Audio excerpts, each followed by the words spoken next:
Ал балалар, бүгін бізде қазақ тілі сабағынан пәннен аш сабақ өтейін деп жатырмыз. Сабағымыздың тақырыбы жай сөйлем мен құрмалас сөйлем.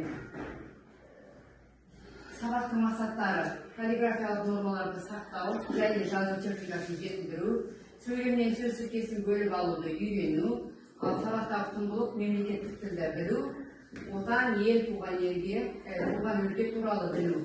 Аттарында сөзі отанды сүю отбасынан басталады. Ал енді балалар, сабаққа психологиялық ахуал, сабаққа дайындалу үшін өздерден суретті қайталаймыз. Сурет ашылады. Ал Аяна, қайсыны таңдаймыз?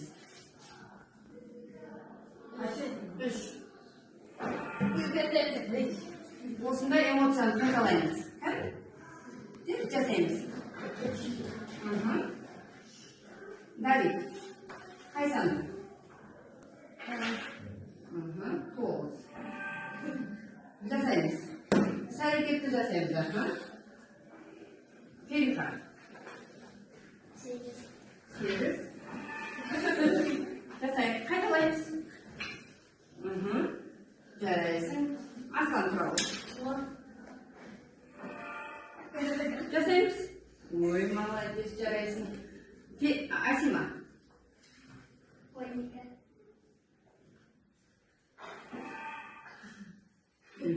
Жарайсың. Енді әр оқушы екеуден таңдайықшы, енді біреуден таңдайық. Аяна туралы. Қайсы таңдаймыз? 13. Қайталаймыз. Қайталаймыз. Отыралы. Давид. 16.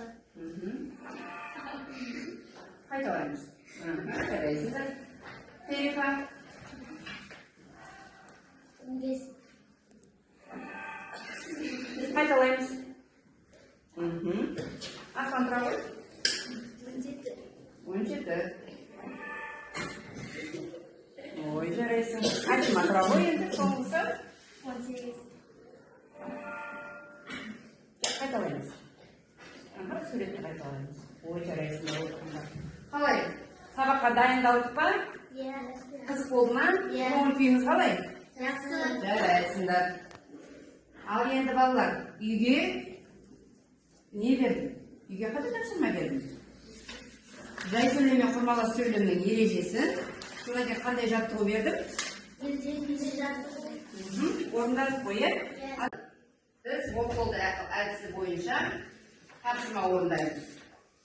Мына жерде қайсысы жай сөйлем, қайсысы құрмалас сөйлем екенін табамыз. Күн жылы болды. Құрмалас сөйлем бе, жай сөйлем бе?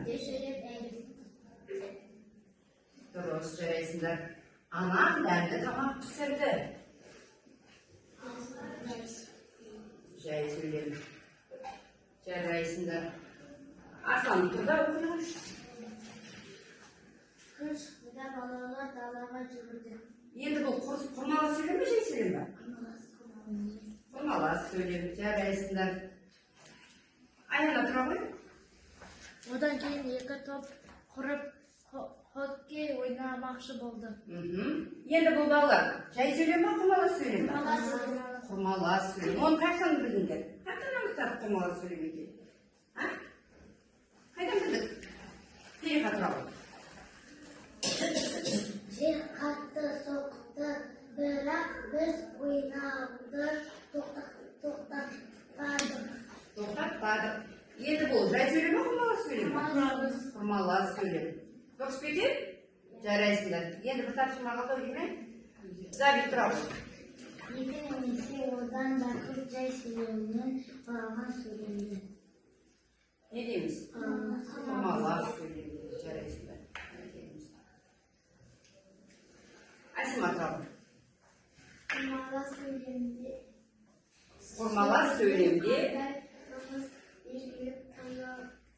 Құрмалас сөйлемде қандай түс белгі қойылады, балалар? Қандай белгі қойылады? Үтір қойылмай ма? Бағана біз құрмалас сөйлемді неден анықталады? Арасында үтір болған қайтадан шығамыз. Қайталаймыз.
қоқыс жәшігі, мына шашылып жатқан қоқыстар. Тапсырма орындалған ба? Аслан тапсырманы орындаған, мектепті салған, қоқыс жәшігі салынған, балалар салынған, шашылып жатқан қоқыс салынған. Асима. Айна тұра ғой. Көрсетші, не салдың? Ана апайларға көрсетші. Не салдың? Мектеп, одан кейін не салдық? Бала салдық па? Мектептен қайтып келе жатқан балдар салдық. Шашылып жатқан қоқыс салынды ма? Салынды. Тапсырма толық аяқталған ба? Әдемілеп, жылдамдатып, бояп салу керек. Давид тұра ғой. Көтер. Күлмек. Не салынды?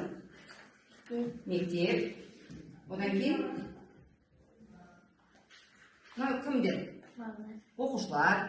Мына шашылып жатқан қоқыстар, толық аяқталмапты. Қоқыс жәшігі салынбапты. Асима тұра ғой. Көтер. Байсалтайға көтерші. Не екен? Мектеп. Айта ғой. Ұялмасай. Одан кейін алдын балалар қоқыс жәшігі салынған, қоқыс салынбапты. Толық. Шерифа тұра ғой. Мектептен бала ғана салыныпты. Тапсырма толық аяқталмапты. Енді неқа қоя салыңдар, жарайсыңдар. Балалар, сіздерге тапсырма, жай сөйлем мен құрмалау сөйлем. Енді бұл жерде бір жай сөйлем, бір құрмалау сөйлем. Болмаса екі жай сөйлем, екі құрмалау сөйлем. Осыған жазамыз, тапсырманы орындаймыз. Бірінші тапсырманы оқимыз, жазамыз. Мына жерде екінші тапсырма басы берілген, соңын аяқтаймыз. Бесеуімізде ат жөнімізді жазамыз. Ручкаларымызды аламыз.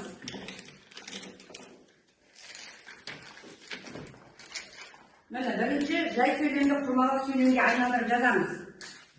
Берілген сөздерді жай сөйлемдер құрмалау сөйлемге айналдырамыз. Екінші толықтырамыз, берілген сөйлемдерді аяқтаймыз.